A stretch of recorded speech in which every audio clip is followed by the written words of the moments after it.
Now halfway through hour 3, so about a half an hour left of the show is all. David Stryzewski joining us now, Sound Planning Group. David, welcome back. How are you this week?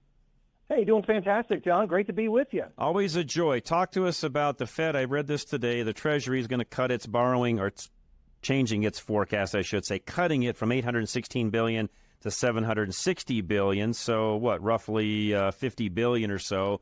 Good, bad, or otherwise? You know, one of the things that the Fed is trying to do right now is they're trying to get creative. And now, how do they do that? I mean, if it's not just dropping basis points like the market is expecting them to do, what they can do is they can run down their balance sheet, which ultimately means that there's less liquidity in the market for everyone to utilize and to go around.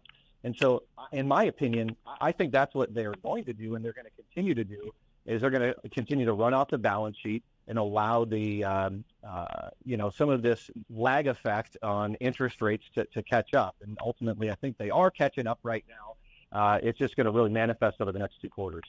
Yeah, you and I've talked enough about this. I can't disagree with you on that. And I think that regardless of how well they or others might think the economy is doing, there are still a lot of folks out there that are really struggling.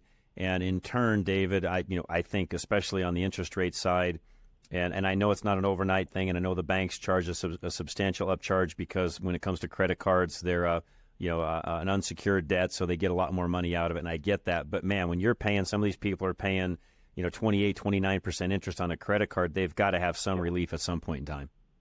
Yeah, no question about it. I mean, I think probably the best way to gauge whether we're in a recession or not, at least as far as we the people are concerned, would be how is the average family doing in America? That's right. And how the average family right now is doing is not well. We have 23% cumulative inflation. Inflation. Biden's running around talking about how inflation's down to 3%. Well, it's not at the 2% that the Fed was hoping it'd be at by now. But he's not talking about the cumulative inflation, the price of everything. I weigh about 200 pounds. If I was to carry an extra 50 pounds around with me and go on a jog, that would be the hardest jog of my entire life. Correct. The American consumer is being asked right now to compete on world stage with this greater debt level that they have to carry, and to your point, at record high rates. So great point. It's not a sustainable path. I don't think that we can do it. David, one thing I've had not a lot of arguments, but some folks from the Wall Street end of things, I have them on from time to time because this is a big thing. I mean, the money is a big deal to most people. It's how they, to your point a moment ago, it's how they get ahead, feed their family, save for retirement, all these different things. And the one thing that, again, as a business owner, I've always known, and yet I can't seem to get other highfalutin financial guys to necessarily agree with me, is that while I understand the Fed raising rates is trying to shrink demand, therefore bringing some of that inflation back down, but at the same time, higher rates, because businesses like even myself who have credit lines and so on, when the cost of money goes up, so do our prices. So in a way, they're counterproductive. They're trying to get rates to come down they're trying to get inflation to come down by raising rates, but at the same time creating inflation. Am I right or wrong? You're exactly right. And if he cuts rates too soon right now, that's going to be extremely inflationary. This is exactly what happened with Paul Volcker back in the 70s, late 70s, and he had to get the Fed funds rate about 17%. And so, one thing to understand about our economy here today is that since September 1981, we've been able to reduce interest rates in a meaningful way on a year-over-year basis, especially once we got into trouble. That whole system just flipped. And so my thesis is that essentially the credit market flipped. Every single business in the world is utilizing this credit, and we've got just a credit-driven system. And ultimately, we are not going to be able to continue with the growth that we've seen. We're not going to do the capital expenditures. The market got priced to perfection in the stock market, the bond market, the crypto market, the housing market. It all got propped up with cheap money. Right. Well, now money is neither cheap nor is it plentiful. And so that whole world just changed. And so I'm talking about a rolling recession that I believe is coming, because it's not just one hiccup. This is actually systemically going to need to touch each one of the sectors, and they're just going to be shakeout that we see throughout it. David, number one, I'm not going to argue with you at all. I think you're correct, and I would go as far as to say that I feel like we've already had some of that in certain areas, and I'm sure there's families out there even that would second what you and I are saying. I think some of that's already happening. Mm-hmm. Mm-hmm. Mm-hmm. Yeah, well, the average person recognizes, what's going on at their office. They see the difference between times of plenty and times where things are getting tight. And I mean, hey, as a business owner myself here, PPP loans and ERC loans and all this other wonderful stuff, all that extra stimulus, that's not out there right now. They stopped doing that in third quarter last year. And so now that printing press has gone away, we're going to see what happens as 2024 continues to roll forward. But how can this market continue to extend and broaden out when we're in this time of constraint with so many challenges? I just talked to a mortgage guy. If I can make this point, I just talked to a mortgage guy about an hour ago, does commercial mortgages, and he was sharing with me that 50% of mortgage brokers actually allowed their licenses to not renew over the last 12 months. Wow. And that's a massive number. That's a lot. And no one's selling mortgages. No one's. That's a lot. Yeah, that one does not shock me at all. And again, that has recessionary effects as well, because every one of those people that's been used to making money doing a particular job is no longer. So now they're going to be out looking for something else to do. And again, the smart guys have been able to make it, but those that maybe, I'm not saying that they weren't smart, but you know what I mean by that, David. Some are more of a hustler than others and have more products to sell and so on, and they're just more keen. I can see where, some of those, frankly, too, probably got into it because it was somewhat easy at the time, but it's not so easy anymore. And it's not going to be easy. No. And by the way, every person who knew what they were doing refinances their loans in 2019, 2020, 21. I think half of America actually refined in 2020 and 2021.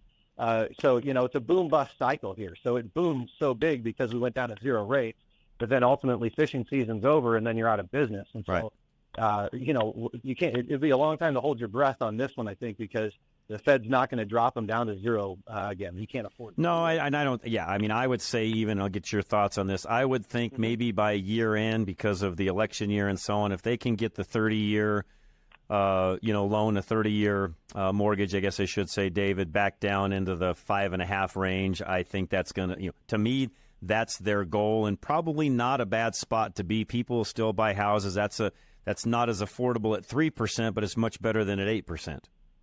Absolutely. Here's the one challenge, though, and that is that we are not as creditworthy today as we were before because our money's not going as far. But also, if there are new debt loads and these banks are just becoming picky eaters. So, right. I mean, I'm as that's creditworthy true. as you get, probably like yourself. And so I went through this whole process third quarter last year, and I couldn't believe it, how they scrutinized every single detail and thing. So even if they get them down to 5.5, it just takes a lot longer for deals to get done. There's less mortgage applications that are going to be done because the people processing out there.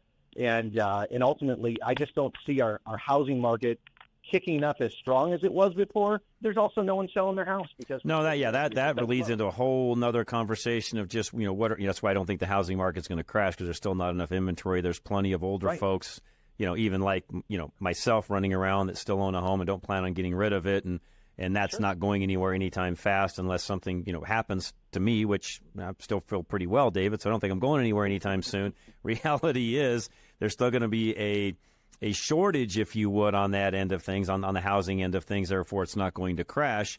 Although that doesn't mean it's going to be easy for people, because unfortunately prices are going to stay up no matter what mortgages do. That's my prediction. Yeah, I think that prices are going to remain higher. I think that you're going to see a different shakeout this time. This time, this shakeout, it has to come in a way that's unexpected, because we know what to expect and they'll make provisions. The unexpected manner is, in my opinion, it comes down to commercial real estate, specifically the office space. Yep. No, that one's coming. Yeah, that one. Yeah, it's already started. There's certain areas, even here, David, where that's already started to happen, to where those things are just not going to be full again. Owners are trying to figure out, what do I do next? I mean, I had a conversation the otother day to where if cities and counties were smart, they would figure out a way to fast track building projects where if you've got a commercial office, 10-story, building, something along those lines that you want to convert over to something else, condos, apartments, et cetera. And I know there's a lot of refiguring that has to be done to do that. But David, you and I know that if there's a will, there's a way. One of the biggest stopping points for a lot of these developers is, frankly, the red tape they have to go through with cities to make all of that happen. If the cities would allow them to make some of those changes, you kind of could fix both ends of this, but I don't see government wanting to do that. John, you're making such an important point right now. So what you're talking about is supply-side economics. And so instead of just reducing our ability to buy things by making interest rates so high, that suppresses demand, what you're talking about is creating more supply. That is exactly what it's going to take in order to get out of the challenges that we've got right now. In fact, even looking at AI, if I can just sort of talk about it. Go ahead. No, you're fine. Go ahead. We got time. Go ahead. It's perfect. Yeah. So as far as the supply side of this thing goes, you're going to need to get more out of your team, out of your employees. And so one of the things that AI is really good at is making things more efficient, right? Or doing really dangerous jobs or whatever. So it's negative because it's actually going to reduce the amount of employees that we have actually working in the workforce because we won't need as many, but it will make employees more efficient. That's right. And so, And along those lines, David, going back to my example of making government more efficient, I hate to say this, that's probably the last place, although it's probably the first place needed is in government, it's probably the last place AI will have an effect on. Yeah. How would it affect it, right? So thank you, because they don't want it to, because they know there's job security there, and that's what every government worker. Sorry, government workers out there, but that's what you all look for. Right. That's why you're there. Right. And that you can't even really, fire people in the government necessarily. They just get reallocated. No, but to your point, David, you're right. There's going to be a shift there. It's already starting to happen. Is it going to be a nightmare scenario? I think it depends upon how individuals respond to that, and even how different organizations, corporations, and so on respond. But, David, I can tell you right now, government needs a dose of AI in a big way, because there's a lot of this stuff that we're talking about, even building permits and the like, that you could fast-track through with some AI algorithms and so on. And why we don't do that is because some guy that wants to rubber stamp those things doesn't want to lose his job. Right.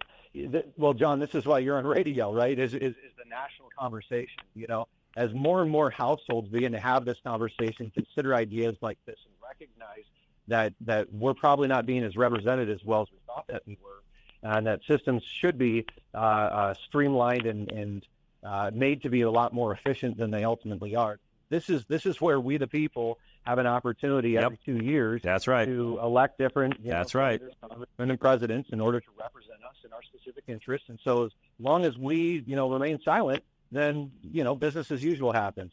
I'm hopeful that there's an ingenuity in the American people, that we are a nation that responded in World War II in a way that was unexpected. Sure did. And that was the deal that turned the thing. So we're people of overcomers, and so I'm believing for that and in that. But it is ultimately going to take some folks, really waking up to a few of those facts. Agree. And asking a couple more questions. So. David, I'm going to keep pushing this. I've been doing this for a while, really, ever since I've been on air, being that I've been self-employed the majority of my adult life since I was 22. I guess that really pretty much is my adult life. I'm a big one on looking at politicians, including the president, him or herself, as an employee. I'm an employer. I know what it's like to hire employees. And by the way, I hire employees based upon their ability to bring skill to the table and make me money at the end of the day as an employer. I look at politicians much the same way. I'm not hiring a guy to be a politician because I like him. I'm hiring somebody because I expect them to get a job done. And by the way, if they don't, I'm going to fire them in either 2 or 4 years or 6, depending upon the actual office. But, David, we as citizens of the United States of America have to get back to that and start looking at we are a representative government. We are a republic. We've got to start looking at these guys as not somebody on a pedestal, but somebody actually that works for me. What are you going to do for me to prove you're doing the right job? Otherwise, I'm firing you. Absolutely. John, I think probably the best argument that I've heard to this or solution, because I'm a solution-based guy, it's like, so what could we possibly do? I mean, term limits is term limits is a big one. Tort reform, term limits. There's a lot of things we could do individually. And again, David, just on a local level, even getting involved with some of the local mayoral races and city councils and so on, and getting some of these things I just talked about a moment ago, fast track, cut your building department back. Don't make it so in-depth. Don't require, we want things to be safe, David. I'm never saying we want buildings to be unsafe. But man alive, David, I just went through a building permit process myself on putting a sliding door in that went back and forth and back and forth and back and forth and took literally 3 months to put a sliding door in. Why would it take 3 months to get that approved? That should be a one-day stamp it and go. I'm literally trying to expand a deck right now, and I was expanding the overhang by 18 inches in order to make it more structurally sound and strong. And they said, and this is outside of my house, they said if I expand it that 18 inches, I have to put sprinklers throughout my entire house. No big deal, $70,000. Yeah, no, but David, that is my point to how do we fix some of these things. We start, talking about fast tracking even projects and getting the economy back on track. You're willing to spend money. I'm willing to spend money. But guess who's holding it up? Government is. Right. It is. That's a whole other conversation, but it does wrap into all of this because that has a major effect on whether the economy moves forward or not. And by the way, something that the Fed or government never looks at. Well, sure. And I mean, just to, bring it back to accountability and the whole conversation here, the Federal Reserve is and should be accountable for how they are managing our finances here as a nation. I'm very critical of the Federal Reserve and Jerome Powell and what they've done, or rather what they've not done. Agree. It's more the sin of omission as opposed to commission, because he omitted from actually, changing the interest rates. But he's not the only problem. It was Bernanke, it was Yellen, it was, there's a whole series of this that's happened. So that's why I'm calling this next recession the Federal Reserve bubble, because I'm naming it where the specific impetus came from. And so, that's the best thing I can do. They put us in this position, and ultimately the challenges that I believe that we are going to see are going to be directly correlated back to the Federal Reserve's moves or inability to continue to make those moves. Can't argue that. Cannot argue that. How do they get a hold of you, David, or follow you? Well, one of the better ways to get a hold of me is just to go to fedbubble.com. Okay. And it gives you an opportunity to hear a little bit more about who we are and some of that thesis and ideas. And then also, I've got a new book that's going to be coming out here called Riding Bulls and Taming Bears, Investing for Retirement in the 21st Century. I'm about 30 days maybe out on finishing it here. Nice. And so anyway, I'd love to come back. And we'll keep chatting. We'll even have you on way before then. So, just keep giving us an update. We'll keep having you. Appreciate you, David. Yeah, absolutely. You bet. Have a great night. Appreciate it very much. That's David Stryzewski. It's Stryzewski. That website, fedbubble.com. We'll be right back.